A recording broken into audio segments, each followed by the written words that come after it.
예, 우리가 오전에는 소경이 소경을 인도하면 둘 다 구덩이에 빠진다 대해서 이야기했습니다. 왜 소경이 소경을 인도하면 나무에 부딪히거나 전봇대에 부딪혀도 되는데 왜 예수님께서는 구덩이에 빠진다라고 말씀하셨을까요? 그 구덩이가 바로 우물, 샘, 함정, 지옥 이런 개념이라고 이야기했었습니다.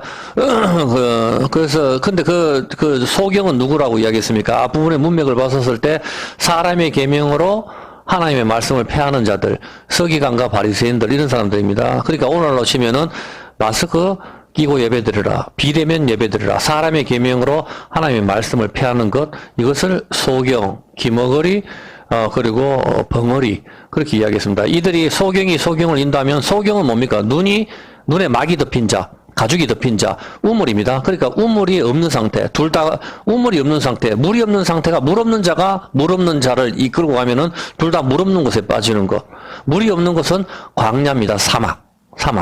사막은 바로 이 세상을 말하죠. 이 세상은 물이 없는 곳입니다. 예? 그렇게 하기 때문에 거기 빠진다. 그러니까 그렇게 하고 그 텅 빈 공허가 바로 뭐라고 했습니까? 텅 빈 구덩이가 우리의 마음이라 그랬습니다. 땅이 혼돈, 공허, 흑암, 기품. 바로 그게 우리 마음의 상태. 우리 마음의 상태가 돈을 벌어도 외롭고, 그리고 이 세상에 살면서 늘 지치고 힘든 거, 텅 빈 마음. 유행가 가사를 맨날 부르고 눈물을 질질 흐르고 하지만은 마음이 텅 비었는 거. 노무현 대통령도 텅 비었기 때문에 자살하는 거죠. 하나님이 없으니 자살하죠. 말할 필요가 없습니다. 그렇게 하기 때문에 이 텅 비었는 상태, 그것이 바로 함정, 구덩이입니다. 소경이 소경을 인도하면은 구덩이에 빠지는 거. 여러분이 지금 여러분 마음 상태를 한번 점검해 보시기 바랍니다. 나는 빛이신 예수님으로 인해서 가득 찼는지, 아니면 나는 여전히 이 삶을 예수를 30년, 50년 믿는다고 하면서도 아직도 내가 텅 비어 있는 상태인지, 마음이 늘 외로운지, 왜 외로운지, 도대체 돈이 없어서 외로운 건가, 쾌락이 없어서 외로운 건가, 뭐가 외로운 건지 잘 점검을 해 보셔야 됩니다. 그럼 여러분이 이미 구덩이에, 여러분이 마음이 텅 빈 거는 말씀이 없는 거고 이미 구덩이에 빠진 것이죠.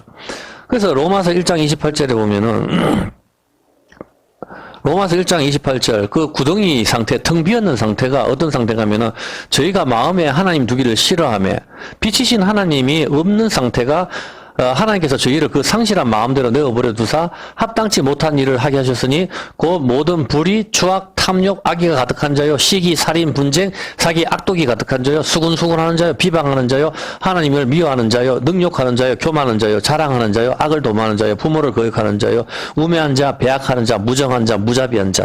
이들이 마음이 텅 빈 상태입니다.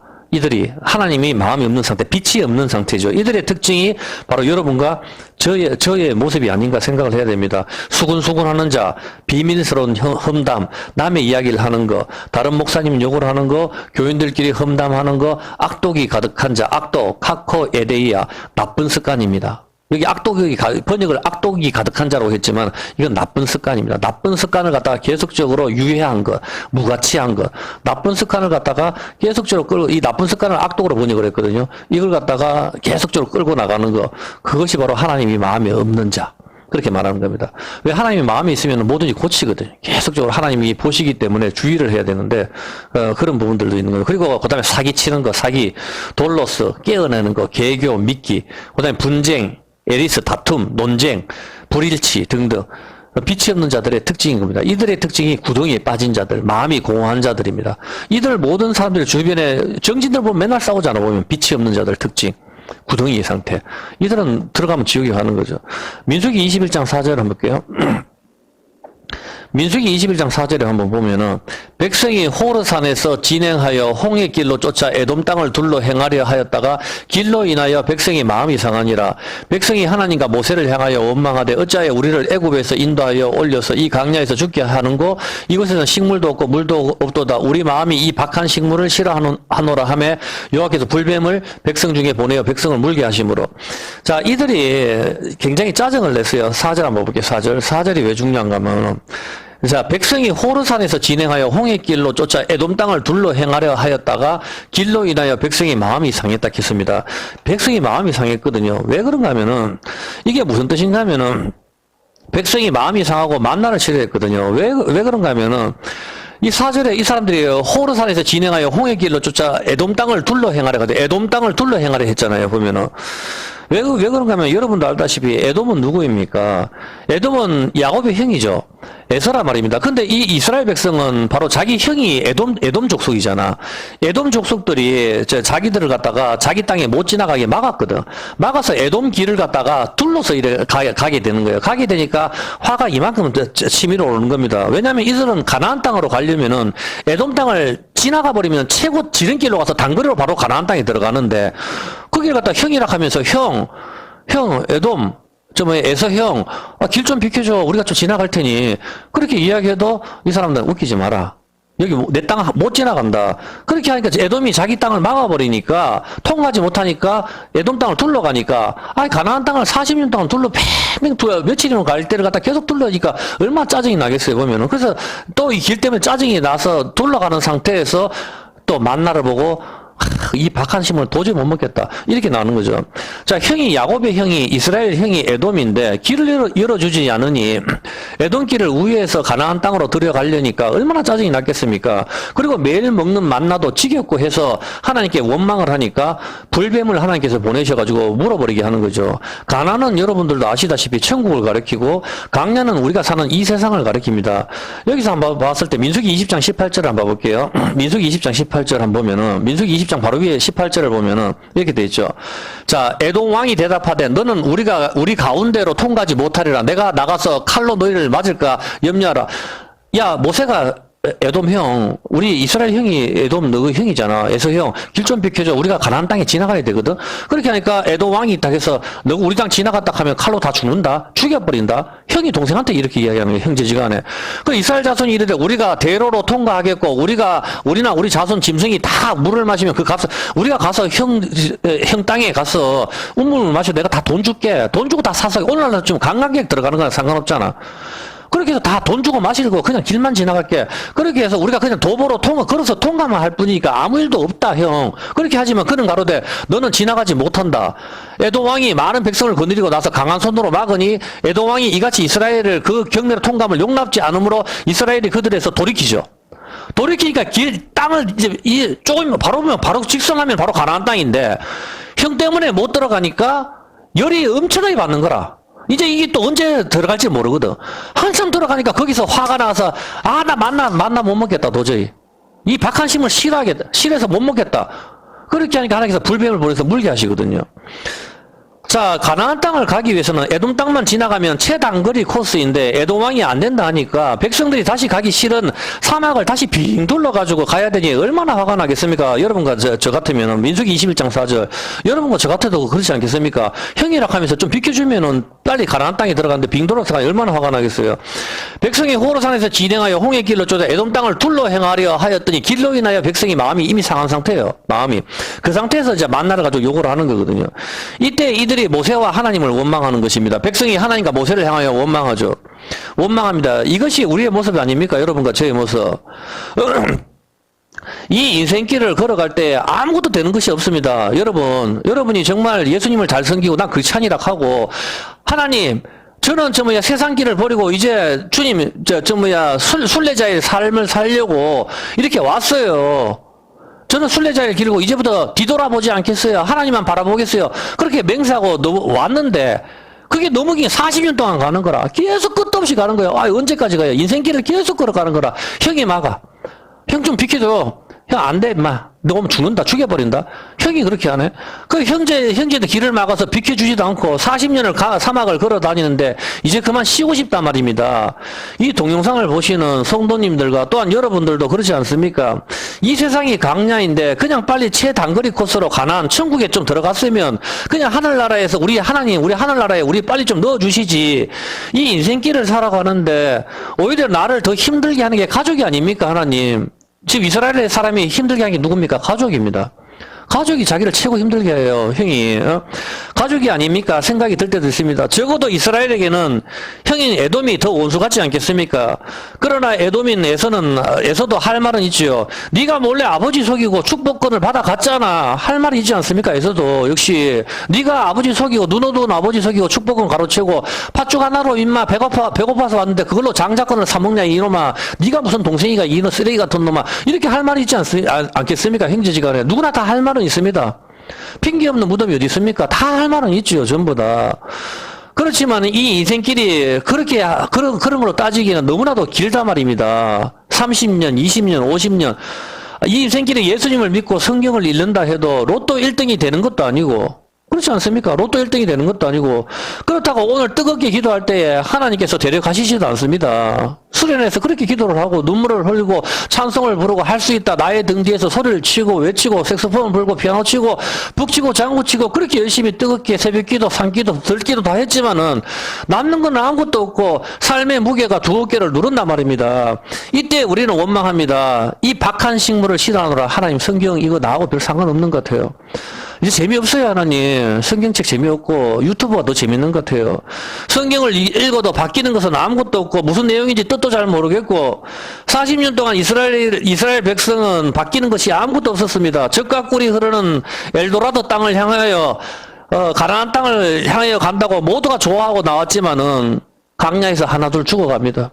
40년입니다. 40년 여러분. 하루 이틀도 아니고. 형제들 다 죽어가고 맨날 전화하는 것은 전쟁이고 애굽의 식물도 고기나 부추나 마늘 같은 것 좀 먹고 싶은데 맨날 전화 만나만 내려옵니다. 그리고 형이라 하는 것은 뭐 이제 좀 요것만 지나가면 바로 저기 가나안 땅이야. 힘을 내십시오. 하는데 형이 나와가지고 못 가 임마. 돌아가라고. 너 곁으로 형 내가 그거 들어가서 다 돈 주고 사 먹을게. 우리 돈 있다고. 못 간다고. 돌아가 임마. 나는 네 같은 동생 없어. 그렇게 맞고 있는데 빙 돌아가니까 여러분들은 가면서 끝도 없는 인생길을 걸어가면서 욕설이 나옵니다. 화가 나옵니다. 정말 하나님 계시기나 하는 걸까? 이 박한 식물을 싫어한다. 모세도 싫고 하나님도 싫고 이제 그만 차라리 애굽으로 가는 게 낫지 않겠는가? 그렇게 하는 겁니다. 나는 선택받은 이스라엘이다. 선민 이스라엘이다. 큰 소리 쳤지만 정작 가나안의 거인을 보고는 이집트 가자고 소리 지르고 하나님을 믿지 않습니다. 나는 예수 믿는 사람이다. 소리 지르고 하지만 직장이나 집이나 학교에서 하나님을 의지하는 모습은 아무것도 없습니다. 그냥 하나님의 삶이 힘들어요. 하나님 원망뿐입니다. 하나님께서는 이스라엘 백성을 강야에 오래 두시고 만나만 주시는 이유는 뭘까요? 우리 지금 예수 믿는다고 다 결심했지 않습니까? 그럼 오늘 이 시간 하나님께서 좀 하늘나라 데리고 가시면 참 좋을 것 같은데 도대체 우리 몇 명이 없다고 뭐 세상이 그렇게 바뀌는 것도 아닌데 삶의 두 어깨가 그렇게 무겁고 가족이 나를 더 힘들게도 하는 것 같은데 왜 하나님은 우리를 갖다가 이 인생길을 갖다가 끝까지 우리를 갖다가 여기 놔두시고 이렇게 삶의 모든 고통을 우리의 두 어깨에 놔두시는 것일까요? 신명기 8장 2절입니다. 신명기 8장 2절에 보면은 네 하나님 여호와께서 이 40년 동안에 너로 강야의 길을 걷게 하신 것을 기억하라. 이는 너를 낮추시며 너를 시험하사 네 마음이 어떠한지 그 명령을 지키는지 아니 지키는지 알려 하심이라. 하나님께서 우리 인생길을 갖다가 이 삶의 모든 어깨 돈도 얻게 하고 가족들의 배신도 겪게 하고 삶이 힘드는 것은 네가 정말 나를 사랑하는지 그거 알게 하시려고. 그게 하나님 뜻입니다. 여러분. 가족들 간의 불화 물질의 결핍, 이게 전부 이스라엘 백성들이 겪는 거 아닙니까? 사막의 뜨거운 태양, 밤의 추위, 잠자리는 편하게 맨날 텐트 치고 자는데 뭐가 편하겠습니까? 보면은 침대를 들고 가겠습니까? 텐트 들고 맨날 이동하는 사람들 아닙니까? 40년을 그렇게 거지처럼 다 들고 다니고 사막의 햇빛에 얼굴이 시커멓게 다니면서 이빨이나 제대로 닦겠습니까, 여러분? 그렇게 하면서 가족들끼리 싸우고 맨날 천하 십계명을 줘서 돌로 치락하고 추기락하고 하나님만 섬기라고 하는데 그것도 하루 이틀 아닙니까? 한 달, 두 달, 하루 이틀 또 가고 세월이고 40년입니다. 40년. 아무것도 바뀌는 게 없고 이제 더 이상 미래는 안 보입니다. 보면은. 외롭고 병이 들고 지치고 도무지 끝이 보이지 않는 이 삶. 주변에는 아무도 없고 오직 나만 있는 것 같은 느낌. 돈을 벌어도 쓸 데가 없습니다. 여러분. 돈을 벌면 뭡니까? 쓸 데도 없는데 돈이 있어도 재미가 없고 믿었던 친구들과의 연락 두절. 어쩌면 지금 이 순간 혼자가 더 익숙해져 버린 나. 많은 사람이 찾아와서 웃고 떠들어도 이제 그만 쉬었으면 좋겠다. 아니면 병과 죽음. 삶의 무게에서 교회에 가서 거룩한 척 앉아있고 주차관리 설거지 현금 등으로 가식적으로 열심히 하는 나의 모습들. 잠들기 전에 흘리는 나의 눈물들. 하나님 저 힘들어요. 하나님께서 나는 이집트 쳐다보지 않고 세상 쳐다보지 않고 가나안을 향해서 가겠다고 맹세한 저와 여러분에게 말씀을 하십니다. 너를 낮추기 위해서. 네가 날 사랑하는지 그거 알기 위해서 하나님께서는 이렇게 하신다는 겁니다. 너무나도 길지 않습니까? 이 시간이. 성경을 주시는 이유는 너는 죽고 이 세상에서 너는 죽고 예수만 남게 하는 것이고 우리의 진짜 마음을 알고 싶으시는 하나님인 것입니다. 이스라엘 백성은 여기에 탈락을 했습니다. 불뱀을 하나님께서 보내서 물게 하셨습니다. 너희들은 탈락이야. 마찬가지로 사람은 어려울 때 진정한 친구를 찾을 수가 있는 것입니다. 여러분이 정말 힘들고 그럴 때 돈 있고 빽이 있을 때는 주변에 사람이 많죠. 그러나 연예인들도 말년에는 여간빵을 전전하면서 비참하게 죽어가는 사람들이 많이 있습니다. 예레미야 예가 3장 33절입니다.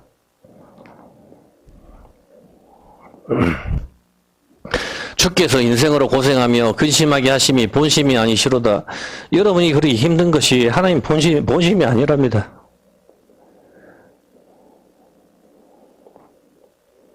그래서 이스라엘 백성에게 피할 길을 주시는 겁니다. 낮에는 구름 기둥, 밤에는 불 기둥으로 인도하시는 것입니다. 그리고 만나로 먹이신 겁니다. 우리 역시 지금 강약길을 걷고 있고 천성을 향해서 걸어가고 있는 순례자들입니다. 삶이 비록 힘들고 지친다 하여도 성령 하나님께서 낮에는 구름 기둥, 밤에는 불 기둥으로 인도하셨던 것처럼 이 무지개 언약으로 우리를 인도하실 것입니다. 그러므로 너무 슬퍼하지 마시고 이 말씀으로 위로를 받으시기 바랍니다. 자, 그렇다면 아까 오전에 말씀했던 질문을 갖다가 답을 가르쳐 드릴게요. 여러분도 이미 답을 아실 겁니다. 우리가 지금 여기서 제가 영혼이 떠나지 않습니까? 떠나면 1분 만에 제 영혼이 떠나면은 이 영혼이 믿어도 되지 않습니까? 예수 믿고 구원을 받으면은. 근데 여러분, 1분 전에 예수 믿으면 되고 1분 후에 예수 믿으면 안 된단 말입니다. 죽어서는 예수 믿으면 안 된답니다. 왜 그러죠? 내가 죽고 나서 영혼이 있었을 때 예수님 제가 잘못 생각했는 거예요. 예수님 저 사랑의 하나님이신 예수님께서 저 영혼을 좀 받아주십시오. 제가 좀 믿을게요. 그렇게 해도 되지 않습니까? 근데 왜 안 됩니까? 이 강야 여러분 살아있는 동안이 시험이란 말입니다. 시험. 이제 아시겠습니까? 여러분 죽는 순간은 여러분이 죽고 싶다고 죽는 게 아니고 하나님이 이제 네 시험은 끝났어. 네 결과는 나왔어. 이제 결과 채점해줄게. 넌 탈락. 죽음으로서 결정이 되는 겁니다. 죽음으로서 지옥과 천국으로 여러분을 나누면서 넌 인생길에 탈락이야 임마. 넌 지옥으로 가라고. 그렇게 우리한테 이야기를 한다는 겁니다. 그래서 죽음은 죽어서 믿는 것은 불가능한 겁니다. 왜? 그때는 이제는 시험에 대한 결과를 받는 시간이기 때문인 것입니다. 죽는 순간은 여러분이 마음대로 죽을 수 있습니까? 내가 죽기 싫어도 여러분 안 죽을 수 있습니까? 죽는 것은 순서가 없고 하나님께서 우리를 죽이시는 수많은 방법들은 너무나도 많이 있습니다. 지진으로 갑자기 누워 자다가 지진으로 사람들이 어마어마하게 죽습니다. 그 사람은 오늘까지 자기 죽는다고 생각을 못했습니다. 그렇지만 그 죽는 순간에 이제 어떻게 됩니까? 천국과 지옥으로 너는 임마 탈락이야 임마 불합격이라고. 인생길에서 힘들고 외로울 때 나를 찾아야 되지. 힘들고 외로울 때 넌 유행가로 다 채웠잖아 임마 가슴을. 마약으로 채우고 쾌락으로 채우고 돈으로 채우고 그 채워지더냐. 목이 더 갈급하잖아. 영원한 샘물을 나라고 그렇게 내가 얼마나 이야기했어. 그렇지만 너는 탈락이라고 지옥에 가 임마. 그렇게 하신단 말입니다. 바로 죽음은 여러분의 시험 결과에 대한 채점표를 받는 시간이다 이 말입니다. 여러분이 오늘 죽는 게 아니고 죽는 그 순간은. 그래서 살아서만 믿는 것이 마지막 지금의 시험 기간이라고요. 하나님이 인생들 이렇게 힘들게 하는 게 하나님 본심이 아니다. 그렇지만 너를 낮추시고 나한테 만나만 주는 건 사람이 떡으로 사는 게 아니고 하나님 말씀으로만 사는 거 그거 알게 하려고 하나님께서 이렇게 괴로움을 준다 이 말입니다. 하나님 저 힘들어요. 너무 힘들다고요. 예수 믿고 바뀌는 게 아무것도 없어요. 사도 바울이 로마 감옥에서 거지처럼 죽어가는 게 우리의 모습이다 이 말입니다. 그게 뭐 예수 믿고 물질의 복을 받는다? 웃기지 마시라고요. 그런 게 어디 있습니까 도대체. 예수 안 믿는 사람이 최고 부자입니다. 대한민국 30대 재벌이. 여러분 봐서 알지 않습니까? 뭔 놈의 간증이 도대체 맨날 사업 실패해서 잘 되는 게 간증입니까? 예수 안 믿는 사람이 최고 부자인데 사우디아라비아는 기름만 팔아서도 죽을 때까지 잘 먹고 잘 산단 말입니다. 눈을 떠서 보시라 말입니다. 일본 사람 기독교 인구 1%밖에 안 돼요. 우리보다 선진국입니다 여러분. 어떻게 설명하랍니까? 성경은 예수만 이야기하고 있단 말입니다. 십자가 복음만 이야기하고 있고 돈 따위가 건강 따위 그런 거 이야기하는 게 아니란 말입니다. 여러분 죽는 순간 오늘 죽을 수도 있어요. 그러면 하나님께서 넌 합격이다. 넌 내 딸이다. 네 내 피가 있다. 네 공허한 마음에 예수의 피로 채웠네. 나는 네 죄 하나님 저는 죄인인데요. 난 모른다고 안 보여. 내 아들 예수가 다 받았어. 너는 이제부터 눈물 없는 밥이 없는 곳이야. 여기서 나하고 영원히 살자. 이제 주님께서 그렇게 하신단 말입니다. 그래서 여러분이 죽어서 믿을 수가 없는 겁니다. 죽는 그 순간은 시험의 결과지를 받는 순간이라 말입니다. 이는 강약기를 놔두신 것은 늘 낮추시고 형제들이 더 힘들게 해요. 형제들이 가족들이 더 힘들게 하고 그렇지 않습니까? 할 말은 많습니다. 서로 간에. 그렇다면 뭐하고 끝없는 이야기 서로 간의 이야기 자기 이 말도 일리가 있고 저 말도 일리가 있지 않습니까? 이야기하면 뭐합니까 도대체 남는 건 아무것도 없는데 그냥 하나님께서 우리를 어떻게 보실까가 제일 중요한 거 아닙니까? 맹인이 맹인을 인다면 두 명 다 구덩이에 빠진다. 당연히 맹인은 우리를 보여주는 그림이고 우리 대신에 예수님이 구덩이에 빠지심으로 우리가 구원을 받는 것입니다. 창세기 37장 20절입니다. 창세기 37장 20절에 30장 20절에 야곱은 그 거치를 아람 사람 30장 20절입니다. 30장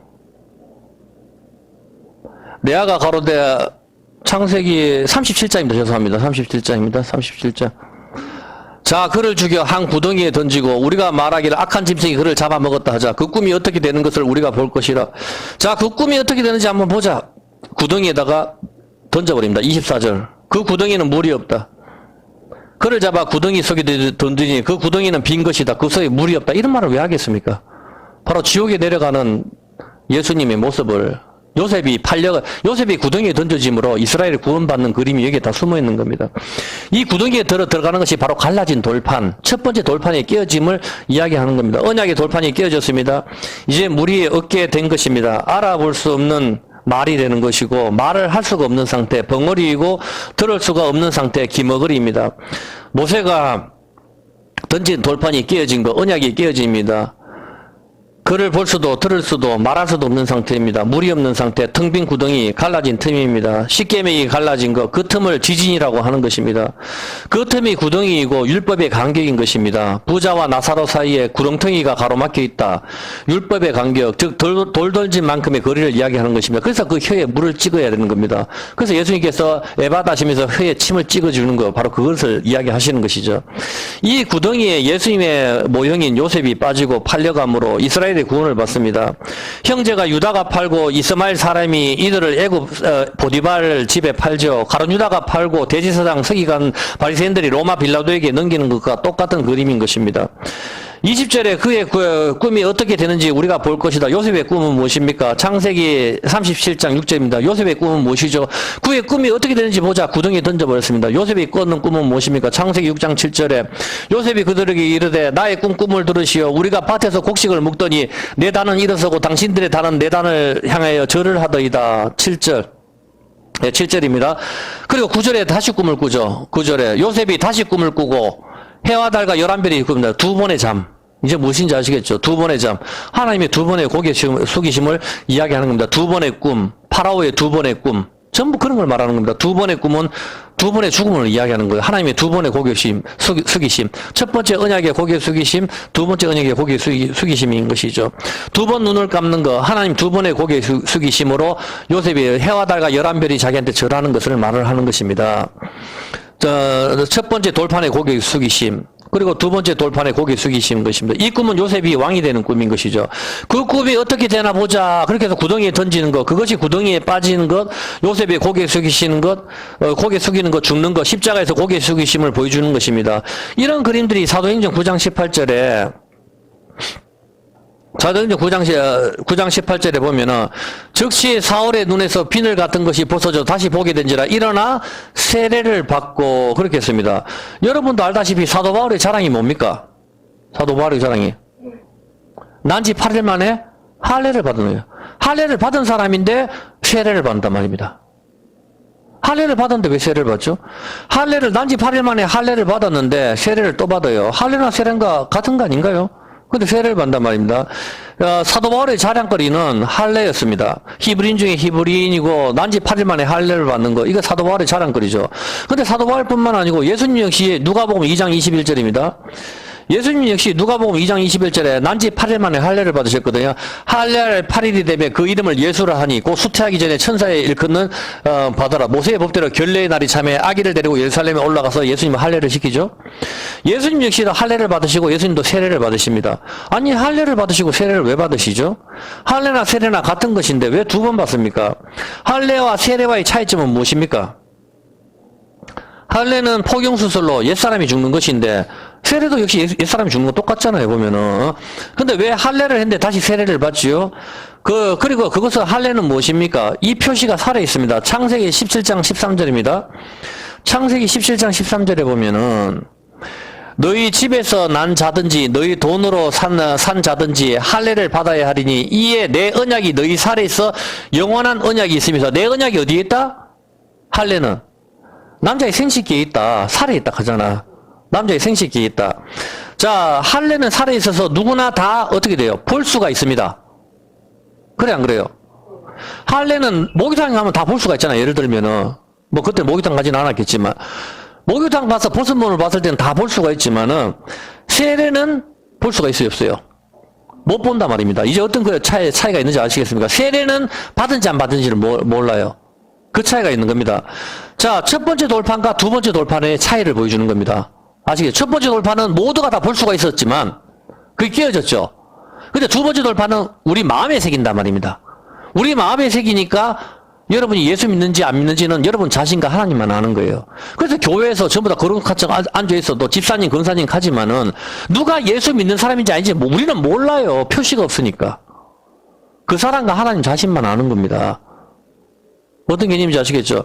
첫 번째 돌판은 누구나 다 볼 수가 있지만 금송아지 성김으로 깨어져 버렸습니다. 그러나 두 번째 돌판은 어디에 새깁니까? 물론 돌판에 새기지만 이것은 본질적인 의미는 우리 마음에 새기는 것입니다. 아무도 볼 수가 없습니다. 우리 마음에 새기는 것이니까요. 이것이 할례와 세례의 차이점입니다. 할례는 우리 몸에 있어서 표시가 살에 있기 때문에 누구나 다 볼 수가 있지만 세례는 아무도 알 수가 없습니다. 이것이 두 번째 고개 숙이심과 관련이 있는 것입니다. 이 할례는 살에 있는 영원한 언약이라고 하죠. 할례는 살에 있어서 영원한 언약이라고 하잖아. 영원한 언약이라고 하는데 예수님께서는 새 언약이다. 영원한 언약을 우리 마음에다 부어버리셨습니다. 자기 피를. 눈에 보이지 않는단 말이죠. 그것이 영원한 언약인 것이죠. 영원한 언약은 십자가죠. 당연히 영원히 깨어지지 않는 언약을 우리 마음에다가 새기는 것입니다. 첫 번째 돌판은 깨어져 버렸고 두 번째 새 언약을 하나님께서 모세에게 주시고 두 번째 새 언약이 예루살렘 성전에 안치가 됩니다. 예수님께서 최후의 만찬을 하시고 자기 피를 주시면서 받아 먹어라. 이것은 피로 세운 새 언약이다. 이것을 마실 때마다 나를 기념해라, 작하라, 기억하라. 이 뜻입니다. 피를 마신 것은 우리가 성전이니까 우리 마음에 예수님의 피로 세운 새 언약이 들어오는 것입니다. 영원히 깨어지지 않는 언약을 우리 마음에 새기는 것입니다. 이제는 이 새 언약을 아무도 눈으로 볼 수가 없습니다. 우리 마음에 새겼기 때문입니다. 나 자신과 하나님만 아시는 것이죠. 할례와 세례의 차이점을 아시겠습니까? 그렇죠. 할례는 남자의 생식기, 포피를 잘라내는 것으로 덮여있는 가죽을 잘라내는 것입니다. 누구나 다 볼 수가 있습니다. 당연히 다시 태어나는 것을 의미하는 것이죠. 평소에는 할례는 어떻게 되죠? 평소에 할례는 옷으로 덮고 있죠. 예, 옷을 입고 있으니까 옷을 벗어야만 그 할례를 볼 수가 있는 겁니다. 그러므로 아무가 볼 수가 없는데 오직 부인만 볼 수가 있습니다. 남편과 하나가 된 부인만 남편의 할례를 볼 수가 있는 것이죠. 마찬가지로 언약궤 역시 어떻게 되죠? 아무도 볼 수가 없습니다. 언약궤. 맞습니까? 언약궤를 보면 죽습니다. 고아짝손들도 언약궤를 보면 안 됩니다. 언약궤를 갖다가 항상 속죄서 뚜껑으로 덮어두고 언약궤는 아무도 볼 수가 없죠. 언약궤를 보거나 보면 안 된다. 그게 뭐죠? 선악을 알게 하는 거. 보암직도 먹음직도 그걸 먹어서는 안 되는 거. 선악과를 말하는 겁니다. 율법. 그 율법을 아무거나 보거나 만지거나 그렇게 해서 하면은 전부 다 죽는 거다 이 말입니다. 휘장을 지나가야 휘장이 덮여있는 가죽이죠. 덮여있는 가죽, 휘장, 막이다 말입니다. 막. 맹인, 가죽이 덮여있는 거, 할례 받지 않는 거. 그 휘장을 지나가야 지성소에 이르면서 그 언약궤를 볼 수가 있는데, 그래서 거기를 갖다가 앞에서 아론이 어떻게 됩니까? 향으로 연기를 피워서 못 보게 한단 말입니다. 그래서 그 언약궤를 볼 수 있는 사람은 딱 누가 보죠? 그 언약궤만 보는 사람 딱 한 사람만 있어요. 누가 봅니까? 모세만 보죠. 할례를 보여주기 위해서는 옷을 벗어야만 볼 수 있는데 옷을 벗는 것은 수치입니다. 자, 내 할례 있는 걸 봐라. 여러분이 히틀러에게 유대인들이 600만 명이 죽었습니다. 가스실에서. 그래서 가스실에 죽으면서 어떻게 됩니까? 죽으면서 옷이 빨가벗기기도 하고 옷이 벗겨질 때 그 할례 받은 것이 히틀러에게 다 노출이 되는 겁니다. 포로가 됐을 때 옷이 벗기는 것. 그때가 그 수치죠. 이것은 첫 번째 돌판의 깨어짐을 보여주는 그림인 것입니다. 그래서 이제는 하나님께서 두 번째 돌판을 영원한 언약, 새 언약을 우리 마음에 새겨버리는 것이죠. 예수님의 피를 마신 사람들은 전부 마음의 할례를 받게 되는 것입니다. 마음의 학계를 받게 되는 것이고 영원한 새 언약이 우리 마음에 새겨지는 것입니다. 이것은 히틀러가 잡아도 더 이상 볼 수가 없습니다. 수치를 다 가져왔습니다. 깨어지지 않는 언약 우리 마음에 새기는 것입니다. 할례를 남자가 합니다. 생식기의 포피를 잘라내는데 이 잘라낸 생식기가 다시 태어난 생명이 되는 것이죠. 생식기 잘라내버리면 우리가 다시 태어나는 것이죠. 이것이 잘라낸 생식기가 이제 새로 태어난 이 생식기가 부인에게 들어가는 것이고 이것으로 부인의 갈라짐이 메꾸어지는 것이고 아기가 나오게 되는 것입니다. 마찬가지로 구덩이, 텅 빈 구덩이, 음녀는 깊은 구덩이다 하죠. 잠언서에 음녀는 깊은 구덩이다. 그게 갈라진 틈을 말하는 거예요. 갈라진 틈이 언약궤에 깨어진 걸 말하거든. 그걸 음녀라 하거든. 왜? 금송아지 생겨서 갈라졌잖아. 그래서 갈라진 거, 율법의 자리에 앉는 걸 말하는 거예요. 근데 그걸 메꾸려고 하면 어떻게 돼요? 할례 받은 생식기가 들어와야 되는 거거든. 할례 받은 생식기가 들어와야 그게 메꿔지고 아기가 나오는 그림이 거기 있는 거예요. 자, 그렇게 하는데 그 이 텅 빈 구덩이, 갈라진 틈, 이게 바로 뭐죠? 우리 마음을 말한다니까? 우리 마음이 텅 비었다. 그래서 왜 이래 마음이 허전하? 예수 없는 사람들 인생들 왜 이래 마음이 허전하다? 거기에 빛으로만 메꿀 수 있는 거. 빛이 있으라 하시면 그 빛이 좋았더라. 그 빛으로만 메꿀 수 있는 거예요. 그 빛이 언제 하죠? 언제 들어오죠? 그 빛이 태초에 하나님이 어두운 가운데서 빛이 있으라 하시는 그 빛이 하나님의 얼굴에 있는 예수 그리스도의 얼굴에 있는 그 영광의 빛을 우리 마음에 비쳤다 하잖아. 그럼 태초에 하나님께서 그 빛을 우리한테 비춰주시는 땅이 혼돈 공허가 우리 마음 상태인데 그 마음 상태에 빛을 비춰주시죠. 빛을 비춰주시는데 이 빛이 언제 비춰줘요? 첫째 날이자 또 언제? 첫째 날이자 다시 말하면은 8일째 할례를 받는 거 아시겠습니까? 8일째 날에 그 빛이 우리 마음에 들어오는 거. 8일째 할례 받은 생식기가 메꿔지는 거란 말이에요. 그래서 첫 번째 날이자 8번째 날이 바로 그 할례, 그 빛이 들어오는 거예요. 어떤 개념인지 알겠죠? 마찬가지로 구덩이, 텅 빈 구덩이, 갈라진 틈, 우리 마음에 벌거벗겨진 예수님의 십자가의 피가 우리 마음에 들어오게 되죠. 받아 마셔라. 이것이 새 언약이다. 부부 사이에 세우는 새 언약이다. 이 말입니다. 무슨 뜻인지 아시겠죠? 자, 그렇게 하는데 예수님께서 십자가에서 달리셨죠. 십자가에 달리셨는데 옷을 벗으셨어요. 모든 사람이 뭘 봤습니까? 여러분, 예수님께서 십자가에 달리셨을 때 못자국을 봤습니까? 못자국도 보겠죠. 그렇지만 제일 먼저 눈이 가는 곳이 어디입니까? 예수님 생식기입니다. 할례 받은 생식기. 그거는 사람의 기본이에요. 뭐든지. 예? 레오나르도 디카프리오인지, 그림을 그리든지, 뭐든지 간에 누구들 그리면 전부 거기를 가는 게 사람의 기본입니다. 전부 다. 본능적으로. 예수님께서 십자가에 빨가벗고 달리셨을 때, 할례 받은 생식기를 모두가 쳐다보는 것. 그것이 바로 뭡니까? 그게 수치라니까? 예수님이 골고다 대머리 해골, 거기서 수치를 당하시고, 8일째 되는 날, 할례 받는 8일째 되는 날, 빛으로 부활하셔서 우리 마음에 비추시는 거라고. 그게 할례라니까? 자, 영혼이 깨어지지 않는 새 언약, 그 피가 갈라진 내 마음에 들어올 때, 맞잖아요. 예수님께서 최후의 만찬에 받아 먹는 예수님 피를 준다는 뜻인데 예수님 죽었다는 뜻이잖아. 그 피가 내 마음에 들어올 때 이게 새 언약이야. 내 마음에 들어오는 게 뭐예요? 내 마음에 씨가 들어오는 거. 예수님 피가 들어오는 거. 우리 마음에 들어오는 거. 그걸 말해요. 더 이상 외롭지 않고 혼돈, 공허, 흑암이 깊은 거. 거기가 채워지는 거. 빛이 붉은색인 것처럼 피도 붉은색이란 말입니다. 붉은색, 빛이 붉은 것처럼. 빛이 있으라 할 때에 혼돈, 흑암, 깊은 거, 공허가 채워지듯이 우리 마음에 예수님의 생명의 빛이 들어오게 될 때에 그것이 갈라진 틈이 메꾸게 되는 것이고 그것이 치료가 되는 것. 그것이 바로 여호와 라파라니까 치료라 말을 하는 거예요, 여러분. 예? 우리가 삶의 무게는 힘들어요. 우리가 육체를 가지고 있으니까 우리가 밥을 안 먹으면 지쳐서 죽잖아요. 그래, 하나님께서 그걸 아신다니까. 그와 마찬가지로 우리가 돈이 있어야 되고 건강해야 되고 다 아신단 말입니다. 이 모든 게 너희에게 있어야 될 줄 하나님 아신다 했잖아. 그런데도 우리가 최선을 다해도 나아지는 건 아무것도 없어요. 앞으로도 그럴 거예요, 여러분. 예수 믿는 순간. 예수 믿으면 사기치면 안 되고, 도둑질해도 안 되고, 거짓말해도 안 되고, 십계명대로 살아야 되니까, 이 삶이 쉽지 않단 말입니다, 여러분. 앞으로도 거지처럼 살게 될 거라고요, 여러분. 어떻게 부자가 됩니까? 돈 벌어서 남을 도와줘야 되는데. 부자 안 돼요, 여러분. 우리는 순례자이기 때문에 죽을 때까지 우리는 그 삶을 살아야 됩니다, 여러분. 그런데 거기서 희망이 있는 것은 예수 그리스도가 네 안에 계신다는 거. 그것이 유일한 위로라 말입니다. 가족들이 더 힘들게 할 수 있어요. 형이 이렇게 괴롭혔는데 형 때문에 야곱이 도망가고 다 그렇게 했잖아요. 부모에 가서면 어떻겠어요? 다 읽겠다. 똑같은 가정은 풍지박산 났는 겁니다. 수십 년 동안 보지도 못하는 20년 동안 얼굴도 못 봤는데 그게 없는 거지.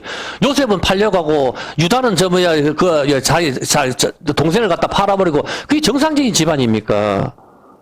부인 4명에다가 정상적이지 않습니다, 여러분. 그렇지만 삶이 그렇게 했을 때 야곱도 쉽지 않은, 그래서 내가 이 험악한 세월이라 하지 않습니까? 140년. 여러분도 마찬가지 그 인생을 우리는 살아가야 됩니다. 하나님으로만. 매 순간순간 하나님 의지하고 하나님 힘들어요. 하나님은 더 이상 못 견디겠어요. 그럴 때마다 구름 기둥과 불 기둥으로 만나로 인도해 주신 것처럼 주님 우리를 그렇게 인도해 주실 것입니다. 치료가 되는 거, 그것이 아기가 나오는 것입니다. 첫 번째 할례를 할 때 말할 필요도 없이 피가 쏟아집니다. 맞죠? 첫 번째 아기한테 할례를 하면 피가 쏟아지죠. 예수님을 십자가에 달아놓고 피를 뽑아냅니다. 할례라 말입니다. 세례라 말입니다. 그것이. 피가 쏟아집니다. 옛사람이 죽는 것이고 가죽을 잘라내는 것입니다. 어린 양이 가죽을 벗기는 것이죠. 세상죄를 지고 가는 어린 양. 이제는 예수님의 피를 우리에게 먹이시는 것입니다. 할례와 세례의 차이를 이해하시겠습니까? 이제 왜 할례를 하지 않고 세례 요한으로 물로서 세례를 베푼지 이해가 됩니까? 회개의 세례라고 그러죠. 회개의 세례. 이걸 갖다 주님께서는 성령으로 세례를 받아야 된다. 이야기를 하시는 겁니다. 물 세례는 표식이고 어떤 개념인지 아시겠죠? 죽기 5분 전에 그러면 예수님 믿으면 물 세례는 못 받잖아. 그걸 말하는 게 아니지 않습니까? 어떤 개념인지 아시겠죠? 물속에, 회개의 세례는 물속에 내가 들어가는 것은 내가 죽었다의 의미인 것이고, 그 다음에 우리 합동측 같은 경우는 머리에 물만 찍죠. 머리에 물만 찍는 이유는 머리까지 물에 잠겼다는 개념이 거기 있는 겁니다. 그래서 머리에 물만 찍는 겁니다. 이해가 되시죠? 침례기는 몸을 다 잠그지만 머리에 물을 찍는 것은 네 머리까지 물에 다 잠겼다. 그 의미가 있기 때문에 손에나 발에 찍는 게 아니고 머리를 찍는 것이죠. 이 개념이 안식일 토요일과 주일날의 개념인 것입니다, 여러분. 이걸 이해를 해야 돼요. 지금 다시 안식일로 또 토요일로 되돌아가자 이 헛소리 하는 사람이 있는데 제가 전에도 이야기했듯이 노래는 도레미파솔라시 7도로 끝날 수가 없다고. 여호와는 나의 노래라 했죠. 하나님은 노래라 했다니까. 7도로 끝이 날 수가 없어요. 출애굽기 31장 13절 한번 볼게요. 출애굽기 31장 13절에 보면은 너는 이스라엘 자손에게 고하여 이르되 너희는 나의 안식일을 지키라. 이는 나와 너희 사이에 대대의 표징이고 너희를 거룩하게 하는 여호와인 줄 너희를 알게 함이라. 안식일이 뭐라고요? 표징, 할례라니까. 같은 말이라. 이는 너희 사이, 너희 안식일은 표징이고 16절을 뭐라고 합니까? 안식일을. 이같이 이스라엘 자손이 안식일을 지켜서 그것으로 대대로 영원한 언약을 삼으라. 아까 할례도 영원한 언약이라 그랬잖아. 근데 안식일도 뭐라고요? 영원한 언약이라니까? 그러면은 할례도 눈에 보이는 거고 안식일 토요일은 눈에 보입니까? 안 보입니까? 눈에 보이잖아. 안식일도 토요일은 눈에 다 보인단 말입니다. 자, 그렇다면은 토요일 다 보이는데 영원한 언약, 영원한 소금 언약, 영원한 할례 언약 다 같은 말이란 말이에요. 전부 다. 영원한 언약 하나밖에 더 있습니까, 여러분? 언약을 갖다가 이것도 언약 맺고 저것도 언약 맺고 다 이렇습니까? 너 나 사랑하지? 언약 끝이잖아. 거기에 다 포함되는 거지. 그러면 밥은 하루에 2끼 먹기, 언약, 영원한 언약 맺고, 잠은 아침 6시에 일어나기, 언약 맺고, 이게 말이 안 되지 않습니까? 너 나 사랑해라. 그러면은 거기에 모든 게 내가 피곤하면 늦게 잘 수도 있고, 사랑하면 일찍 날 수도 있고, 모든 게 거기 그냥 다 속하는 거지. 이해가 되죠? 자, 유대인들은 예수님을 믿지 않습니다. 그래서 그들은 안식일 토요일을 지키는 거고, 할례를 행하는 것이죠. 아직 메시아가 오지 않았다고 자기들은 이야기를 하니까, 그들은 아직도 구약만 존재하니까 십계명에서 안식일을 기억하여 거룩하게 지키라고 합니다. 그래서 안식일은 토요일이죠. 그게 무슨 뜻입니까? 영원한 언약인 안식일. 그러나 이스라엘 백성들은 첫 번째 언약을 받는 날 금송아지 섬김으로 언약궤는 깨어졌고 안식은 깨어졌습니다. 할례가 아무 의미가 없게 됐다. 할례를 하면 뭐예요? 언약이 깨어져 버렸는데. 이해가 되죠? 할례 8일 만에 할례를 하면 뭐합니까? 언약궤가 깨어져 버렸잖아. 의미가 없잖아. 깨어져 버려요. 영원히 깨어지지 않는 언약이 돼야 되는데 깨어져 버렸다고. 언약궤가 깨어져 버리고 금송아지 섬겨버리고 율법을 어겨버렸단 말입니다. 안식은 깨어졌고 할례가 아무 의미가 없게 되었습니다. 눈에 보이는 것이 전부 깨어져 버렸단 말입니다. 그런데 예수님의 고개 숙이심으로 예수님의 벌거벗음으로 십자가에서 예수님의 벌거벗음으로 할례한 생식기를 모두가 쳐다보는 것입니다. 이것은 수치인 것입니다. 십자가에서 예수님의 벌거벗음 그리고 그 할례한 생식기 반석이 철저하게 깨어집니다. 그리고 그 피를 우리에게 마시라 하시고 이것은 영원한 생명이고 피이고 영원한 언약, 새 언약을 준다 하시는 것입니다. 이제 우리 마음에 두 번째 돌판을 새기고 아무도 볼 수가 없고 오직 하나님과 나 자신만 아는 것이죠. 볼 수 있는 토요일 안식일은 깨어졌고 첫째 날 빛이 있으라 하시는 첫째 날이자 여덟 번째 날인 주일날 예수님께서 부활하시죠. 주일날 눈에 보입니까 안 보입니까? 주일날은 안 보여요 여러분. 왜 안 보입니까? 여덟 번째 날은 없거든. 이해가 됩니까? 주일날은 첫 번째 날이거든. 주일날은 돈은 어차피 이미 했잖아. 도레미파솔라시 했을 때 7도에서 끝났단 말입니다. 안식은 깨어졌다고. 더 이상 없다니까. 없는데 없는 그 다음날 그 다음 주일날 여덟 번째 날에 할례할 8일날에 부활하시는 거야. 그래서 7, 7, 49, 4, 19에 1을 담으면 8이 되거든. 8복이 돼서 그게 50년째 희년이 되는 거라. 그래서 8일째는 없잖아, 여러분. 우리가 섬기는 이 주일이, 우리가 주일마다 모여서 예배 드리는데, 이건 예수님의 부활을 기념해서 우리가 드리는 게 기념이란 말이에요. 그래서 365일이 우리는 사실 부활절이에요, 이게, 교회가. 왜 우리가 주일날 모여서 예배 드려요? 그건 예수님 부활을 기념해서 기억해서 모이는 거 아니에요. 근데 여덟 번째 날은 있어요, 없어요? 없다니까? 눈에 안 보인다니까? 여덟 번째 날이 어디 있어요, 보면은? 1부터 7까지밖에 없는데. 피아노 공부는 1부터 7까지예요. 근데 거기서부터 돈은 다시 앞에 있던 게 다시 하나 더 올라가는 거잖아. 그래서 여러분 주일날은 눈에 보이지 않습니다. 여러분 빛의 날 그날은. 예. 근데 주님께서 눈에 보이지 않는 바로 8의 날에 주님께서 부활하신 거예요. 7회 왜 안식일 날 지나서 8의 날 눈에 보이지 않는 거 그걸 갖다 우리 마음에 새기는 겁니다. 여덟 번째 날 세례. 예? 다시 우리에게 안식 후 첫날 모여서 이제 주일날 모이는 이유를 아시겠습니까? 이게 부활을 기념하는 거. 토요일 모이면 안 된다니까. 노래는 시로 끝나는 노래가 없어요. 도나 라로 끝나지. 라는 6도 단조라니까. 마이너라고 A 마이너. 여러분 음악에서 다 알잖아요 보면은. 예수님 십자가에 돌아가신 날 금요일 그걸로 마이너로 끝나면 슬픈 거고 도로 끝나면 기쁘다니까. 그건 기본 아니에요 보면은. 그래서 이것이 여덟 번째 날이고 팔복이고 그래서 8일째 할례를 하고 하지만은 도에서 7일이라니까 6일 동안 천주 창조하시고 7일째 쉬으셨잖아. 끝났다니까. 근데 다시 8일은 뭐예요? 첫 번째 날 다시 없는 날이 다시 눈에 보이지 않는 그 날을 말하는 거 주일날은. 여덟 번째 날이 어디 있어요? 눈에 안 보이는데. 그걸 말하는 거지 보면은.